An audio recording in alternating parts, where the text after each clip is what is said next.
Hey everyone, thank you so much for tuning in to today's video. Today's video is going to be a budget plan with me video for the month of April. I feel like it's been forever since I've done a budget plan with me video. So in today's video, I'm going to be walking you through how I am planning for April in terms of my budget layout. But first things first, if you're new here, hey, welcome. My name is Coach D, and I love navigating life strategically. A part of that does include planning. I love planning. It helps me to stay organized. Y'all, I plan for everything. So here on my channel, I share how I leverage planning as a way to help me balance, grow, and succeed in life. And I hope that it inspires you to do the same. So in today's video, like I said, it's going to be all about budget planning. I don't have any fancy budget planning stickers. I have other videos on my channel where I've used budget planning stickers to help me with my spreads. But for this, I want to keep it really functional, and I really want to focus on the things that I have to get done. So I'm going to be starting with my top 3 goals, and I am using a few stickers. This is just some leftover stickers. I don't like to waste my stickers because they are quite pricey. So when I don't complete a sticker sheet, I usually hold on to it and just leverage it for something else. So I'll use it to add a little bit of color to the spread just so it's not as blah. When you're talking about budget, sometimes that can get a little bit boring. So I'll jazz it up with a few pops of color here or there. But like I was saying, I want to start with my top 3 goals for the month. So goal number 1 is to decrease takeout. We've spent a lot on takeout here lately, y'all. So the top goal for the month of April is to really focus on a budget for takeout. And that budget is going to be $50 per week. Now, we are a family of 5, so 3 children, 2 adults. And we love our takeout food, especially on days when I'm working late and I just have no energy to cook. We will go eat out or we'll order takeout. But the focus for April is going to be to focus in on that and to reduce our spending on takeout and to really set a budget of $50 per week.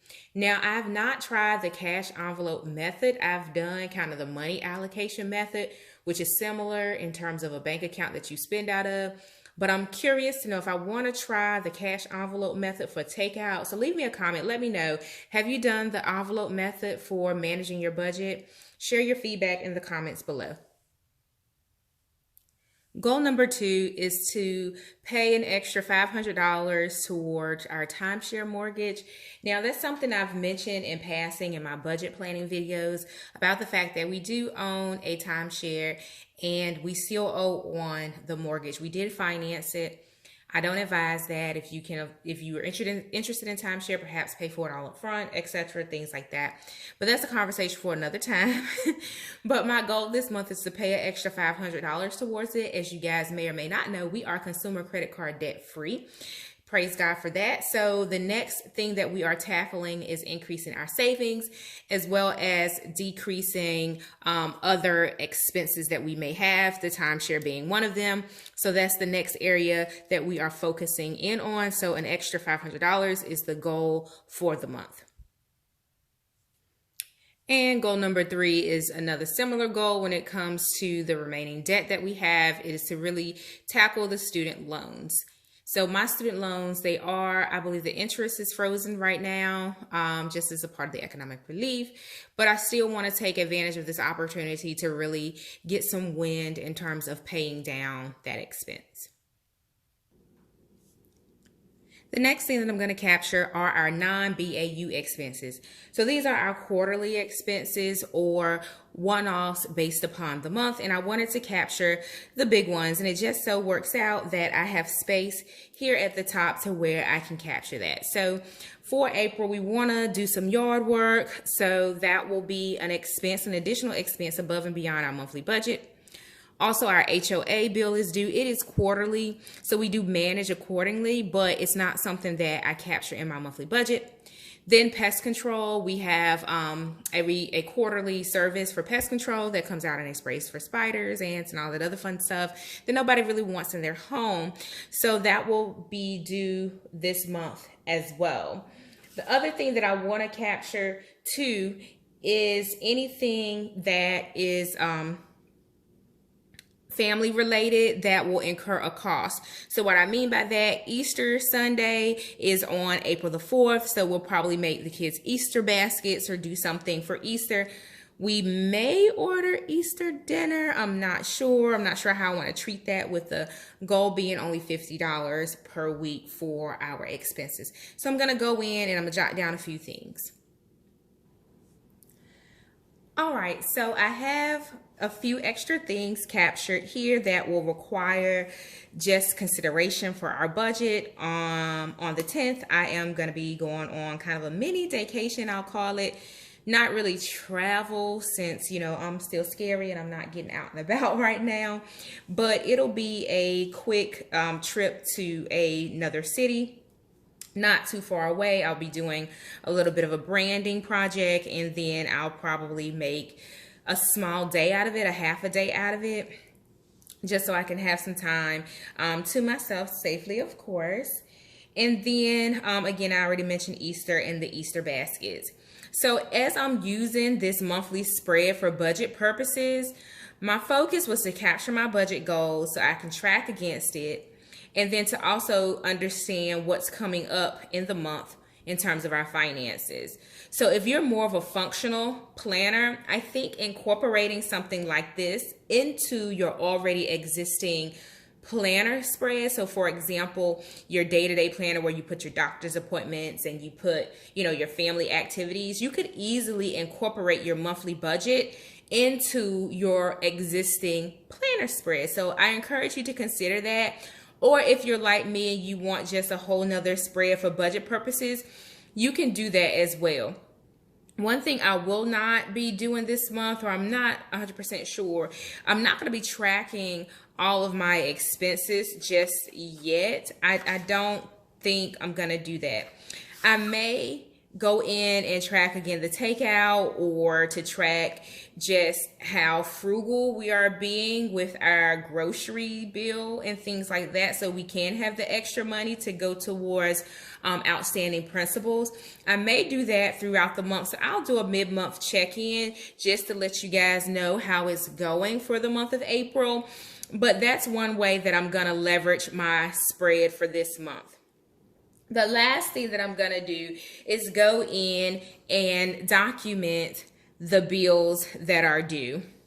Now, I will pay most of my bills outright as opposed to setting them on auto pay. It's just a preference that I have. I can go in and just check it off for myself. Sometimes auto pay gets a little sticky if it falls on the weekend and whatnot. So I do like to be able to have that control of when the money goes out of the bank account. So most of the bills are not on auto pay. I pay them on a particular date. So as I'm putting the bills down on the calendar, I'll consider paychecks. I'll consider days that I'm interested or want to sit down and pay bills and things like that when I go in and capture what is due. Additionally, down here at the bottom, I captured other financial considerations. April is tax season, and we also have other things to consider in terms of additional money coming in. So I put other financial considerations here. One of the biggest ones being is life insurance underwriting. Now, my husband, we all have life insurance, but we are looking to get a whole life policy. So I wanted to capture other financial considerations because that's something that we will be looking into this month in April. Also, when you're doing your budget spreads now, considering it's tax season, you may be getting tax refunds, you may be getting stimulus money, you may get bonuses from your job because it's around about that time as well. Now, I'm not one to tell people how to spend their money, but I will advise that you use that as an opportunity to really pay down and tackle some of your outstanding debt if you have them. Whether it's student loans, lingering medical bills, it could be a timeshare like we have. It could be anything that you have lingering that's on a recurring payment. If you have the opportunity to go ahead and relieve yourself of that, I encourage you to do so. I also encourage you to look at opportunities for you to invest any additional money above and beyond what's needed for your monthly budget. So what I mean by that, if your bills are already paid and you have the opportunity to maybe open up a high yield savings account, perhaps contribute some more to a retirement account, or to, I don't know, invest in stock market, mutual funds. Now, I am not a financial advisor, so this is not financial advice. It's just something for you to think about and to consider if you do find yourself having some additional money. Now, I'm not saying that there's something wrong with going out and perhaps treating yourself. I get it. You know, I recently purchased some new shoes, some new Converses, and some jewelry. So I can't really talk per se about decisions like that, but I do encourage you to be wise with your money and to set yourself up for long-term success as opposed to just short-term satisfaction and short-term gain. So I went in and I put down the types of bills that I do, and I left space off to the side just for me to write the amounts.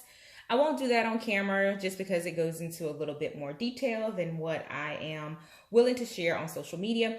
But I did capture just kind of the time frame in which I will pay certain things, or when, you know, certain things may be due, etc. Like I said before, oftentimes I just prefer to pay stuff myself. Some stuff is on auto pay, etc. I'm not going to go in and capture our subscription services. We do have like Prime, we have Disney, we have SiriusXM, and some other subscription services that we leverage for our entertainment. Most of those are on auto pay just out of convenience. I also don't consider my business expenses. I don't believe I have any business expenses in April, nor do I capture business revenue unless it is what I am allocating as my payment to myself. I'll probably go in at the end of the month and capture it in here somewhere. But that's not something that I intermingle with our personal finances. I keep my business finances for Career Mom Community separate from our personal budget, just because it's neater that way for tax purposes, and it is its own business. So that's my tips for this April plan with me. I am going to end by putting something motivational across the top. If you're an old school subscriber here on my channel, you know I love including scriptures and quotes in my planner spreads. So there you have it, the spread for April. I hope that you enjoyed this video and that you will give it a thumbs up. Also, if you're not a subscriber, I highly encourage you to click that subscribe button. I love all things planning, and I'm sure that on this channel, I will help you get organized, and we're gonna have some fun while we're doing it.